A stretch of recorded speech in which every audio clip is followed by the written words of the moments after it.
As time ticks away across the room, Sarah McDonald ticks away on her sculpture. We come here to make messes, sometimes pieces of artwork, definitely messes. The creations are crafted carefully, every move made with purpose. My work is hugely emotionally charged. Sarah is also known as the sculptress Ceratops, with an impressive collection of pieces crafted from materials like copper and burnt wood. She takes great care, locking in the emotional arc for each individual piece. In recent months, it has certainly been more challenging to do that. It's hard. As an overnight nurse at St. Luke's working with cardiac patients, Sarah has seen the worst of COVID. Seeing one horrible thing, one horrible traumatic thing, and a lot of deaths after another, after another, after another, and you just kind of have to go, okay, well, I still have 3 sick patients I gotta get to, so you can't really stop and process it in the time. So it's just one trauma after another, after another, after another, after another, and it just keeps going, and you literally just keep going on to the next. That emotion is not simply left at work. It seems silly, but I'm very thankful that my life partner got a job on the other end of the state. He moved at the beginning of August because I can't leave it at the door. It follows me home, you know? Sometimes it follows her here, too. I'm not trying to plug into those, not here. So this place for me has been almost better than counseling. You know, I get to come here, my studio mates will check on me and say like, hey, how you doing? And if I need to talk, we can talk. If I don't want to talk, I just work in my corner on my projects. This environment helps keep Sarah going. I don't know that I could continue to go to my job if I didn't have this. But it doesn't filter out the emotions.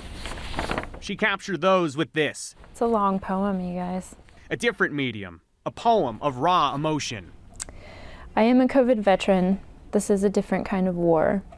A war some don't believe in, a war some mock, a hoax. The trauma is real, the dying is real. The night before I wrote that poem was just the hardest night I've ever had. Running from room to room, one after another, for 7 hours straight, just putting out house fires, you know? There's a lot of staring at clocks, just going, we just have to make it 3 more hours. I know you can't breathe. I know. I know it's uncomfortable. I know it's blasting air in your face. I'll gladly take it off. Just do me a favor, change your code status first. That hardest night stuck with Sarah. I woke up and that knot was still in my throat. So I just sat down at my computer and did a free write, which is where you just write your thoughts as they come out. And there's no editing, there's no spell check. You're just getting them out as fast as they can. And that's what happened. So, and I felt a little bit better. On to the next, on to the next, on to the next until morning. We just have to make it till morning. We just have to make it while morning. We just have to make it still morning. We just have to make it on to the next.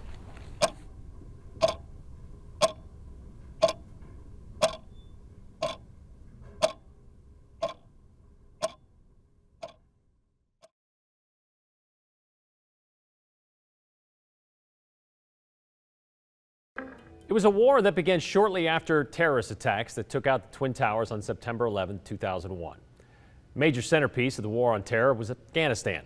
Today, after almost 20 years, the United States military has left Afghanistan. A short time ago, the Pentagon announced they've completed efforts in evacuating remaining civilians and troops, effectively ending the longest war in American history. The exit strategy from Afghanistan has been heavily criticized in recent weeks, as Americans and Afghans were put into dangerous situations as sudden exit operations began just as the Taliban quickly took control of the country. In the final days of this war, American troops continued fighting off those terrorist attacks and helped to evacuate thousands of Americans and Afghans. A final attack, a suicide bombing at the Kabul airport, left 13 American service members and hundreds of civilians dead. And we've spoken with Afghan refugees here in Boise who still have family back in Kabul. But what about the military perspective? Joe Parris spoke with a Boise veteran who says until recently, he hadn't yet fully reflected on his time serving in Afghanistan. Got to see a very intimate part of Afghanistan, sort of the behind the scenes of the war, if you will. And it was eye-opening. It's a war, it's complex. Greg Williams is a United States Army veteran who spent time serving in Afghanistan from June 2014 to March 2015. He says the word complex comes to mind when talking about his experience in Afghanistan. I served on a private security detail for our regional commander, so the two-star general that was in charge of the southern region of Afghanistan, basically tasked with taking him to key leader engagements and meetings and such, making sure he stayed alive. So we did a lot of work with the Afghan National Army, a lot of their commanders, a lot of their political leaders. Williams says after leaving Afghanistan and finishing his military service, he moved on and really didn't think about everything that he'd been through.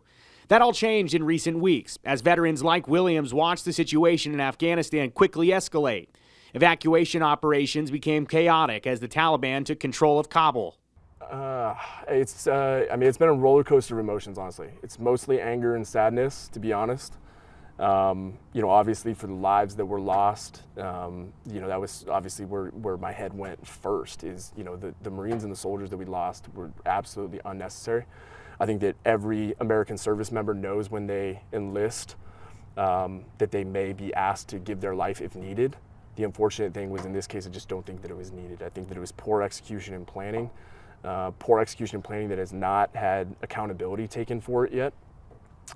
And just all around, anger at the situation, something that just certainly did not need to happen. And even if it were to happen, it could have been executed much better. I've spoken with local vets who tell me, frankly, we're frustrated because we were there, we worked hard, we lost friends, our lives were affected forever. And if you look at the end results, we don't feel like we made any difference. Right. How do you feel about that? I mean, I know you mentioned it's frustrating and it makes you angry and sad. And yeah. I honestly feel like I've reconciled that question a little bit. When it first kicked off, that was like the immediate question is like, what was it for then? Why were we there? What was it for? And I think that certainly is probably the biggest question that vets are struggling to answer right now. What I keep reminding myself and what I would remind my fellow vets of is that if nothing else, while we were there, we made an impact. And we may have thought that it was going to be a lasting impact, and it may not be a lasting impact based on what we're seeing right now. But if nothing else, while we were there, we made people's lives better. Not everybody's, but we did make people's lives better. And if nothing else, it was worth that. We are Americans, and that's what we try and do is help people. And we helped people while we were there, and we should be proud of that now and forever going forward. A tough reality that many Afghanistan veterans are dealing with is the fact that many of the Afghan people that they worked alongside will not be evacuated from danger. The people that I honestly feel sorry for and the people that we as veterans keep talking about are the folks like interpreters and advisors and the people that just signed up to voluntarily try and help the U.S. to make their country better, to impact their family and their friends. But we're never asked to fight, and we're promised a better life coming out of this. And for those people that we are leaving over there, whether it's an interpreter or an advisor or whatever it is, we promised them something, and that made it our mission. And we as Americans carry out the missions that we set out to accomplish, and we are not finishing this mission. We're leaving people over there, and I think that is where the majority of that anger stems from in the veteran community right now, is knowing that we are walking away from a mission.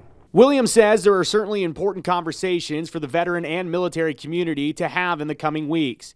He hopes, though, that the recent headlines and legacy of the war in Afghanistan will get Americans thinking. I really, truly hope that, if anything, the American public has an awakened sense of gratitude for living here after seeing things like people literally hanging on to the side of an airplane to get out of that country. They didn't know where they were going. They didn't know what they might, encounter. But they knew that anywhere other than that was better than where they were. People handing their babies over a wall, they don't keep great documentation over there. There's a good chance they'll never see that child again.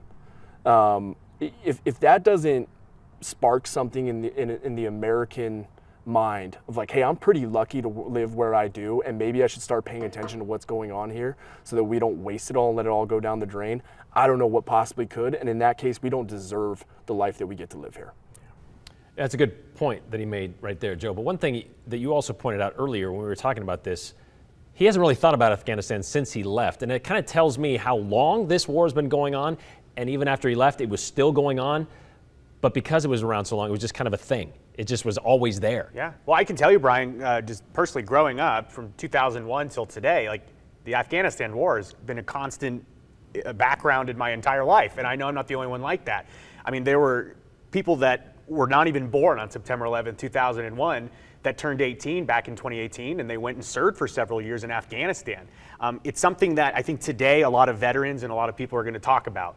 The bookend, I guess you could say, the end of the Afghanistan war today as America finally formally leaves. It's something that I know that our veteran community is reflecting on, and there are tough conversations to have in the coming days, Brian. Yep, it's not going to get any easier. It's not going to close just like that either. All right, thank you very much, Joe. It's been a critical concern through the pandemic, the resources to fight it. We've had conversations about PPE and whether there'd be enough of that. Same with vaccines. Recently, though, the resource conversation has centered on human resources, like the people working in our hospitals to treat very sick COVID patients. Unfortunately, the last 18 months has burned out a lot of medical professionals to the point of leaving the entire field. It makes you wonder, are nursing school students thinking twice about going into the field of nursing?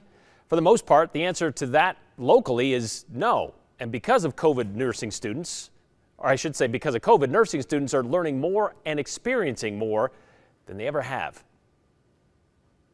It's fair to say the lessons in Lab J could one day save a life. We actually have 6 beds that we use. Students in the Boise State School of Nursing work here in the simulation center to fine-tune their skills. These beds are set up like a regular hospital room, so we've got working equipment, working air, we've got mannequins in there. Kelly Connor, director of the simulation center at BSU, will tell you the mannequins are far more than test dummies. They are very lifelike. So this is Eduardo Bishop. Yeah, well, that doesn't feel good. Yeah, it hurts, but it's going to help open those lungs up. Students like John Dye are getting simulated reps to get them ready for real-life work. Well, you know, I originally was a geologist, and I worked in the oil fields in North Dakota and Wyoming and Montana. In early 2020, Dye decided it was time for a career change. And what a time he ended up picking to get into nursing. I feel like it's going to be one of those things that we tell our grandkids, you know, like, yeah, I became a nurse in the middle of the COVID pandemic, you know. That COVID pandemic forced faculty to get creative and consider how to best approach training nurses that seem destined to deal with COVID. It's been a time of a lot of creativity and generating new tools to use with students. So that has been very fortunate. Even though it's turned everything on its head and it's been difficult, we've learned a lot of things very rapidly because we had to. Blood pressure is good. While the experience here is crucial, students take one step further as a part of their coursework, going inside the hospital to learn on the job. The hospitals, all of them, especially St. Luke's and St. Al's, have been really proactive in trying to integrate students into the educational scenarios that they can. Max Veltman is the clinical coordinator for the program at Boise State. He says the work inside Idaho hospitals during COVID helps students develop a unique skill set. It's training and practice so that at the end of the semester, prior to graduation, they've really taken on the role of the nurse so that they are, you know, feeling pretty confident that they're ready to go. Graduate a few months later, they're on their own. So you need to just breathe in nice and steady and try to get this disc as high as you can get it. And if it makes you cough, that's okay. You can take some good deep coughs. That's what we're looking to do. We're trying to open those lungs up for you, all right? John Dye, for example, got a fast-track lesson on working through COVID as a student nurse at the VA hospital in Boise. It was rough, especially a couple weeks ago. You know, we had a lot of COVID patients. They were having to adjust how they operated in order to be able to take the overflow from, you know, Al's and Luke's and other places. We were even getting people that were coming in from Montana and northern Idaho. Tough work conditions inside hospitals has simply taken a toll on Idaho nurses, burning them out of the job. It's something program leaders address head-on with students. Nurse burnout is real, And that's something that, again, COVID has forced us to kind of look at how are we getting our students ready, and that's actually a major component of what we're trying to get students to really understand, is that as much as they want to give, as much as they want to help the community, it doesn't matter if they aren't taking care of themselves. Nurse burnout, which is 100% understandable, is leading to more and more professionals leaving the field. These students know what they're heading into after graduation, begging the question, why are you doing this? I never hesitated, like, as the pandemic started, in my decision. I knew that, I'm going into this to help people, and I'm going to help them no matter what their, illness is. And so I know that there's going to be a lot of stress, and I know that there's going to be, fear and everything else involved. But that's part of being a nurse. Like, there's, if it's not COVID, it's going to be something else. And so I just, saw this as a great experience in sort of how bad things could possibly be. And I figured if I can make it through nursing school in the middle of a pandemic like this, and I still want to be a nurse, then it's probably the right thing for me. I mean, going straight into the fire, you at least get an idea that they know what they're getting into, and they really want to do it. So that's a good thing. But other than, like, say, intubating, we're putting that tube down a patient's throat, what other COVID-specific simulations are out there for them? Well, one thing they're working on, Brian, is telehealth, because with COVID, telehealth has become a really big resource for hospitals and medical centers, where if you don't have to have somebody come in for treatment and you could say, okay, do this, this, and this, and go fill your prescription, they can avoid leaving the hospital. So the nursing students are now working closely to learn about telehealth and how valuable it is. Of course, with COVID, there's a lot of emphasis on PPE, as well as things like respiratory care. COVID has certainly given some emphasis to the nursing field, and it'll be interesting to see really, as this class of nurses goes into the field, how they deal with the stress. And obviously, this is something that takes years. You can't just solve this nursing shortage overnight, so at least this is the step in the right direction. All right, thanks, Joe.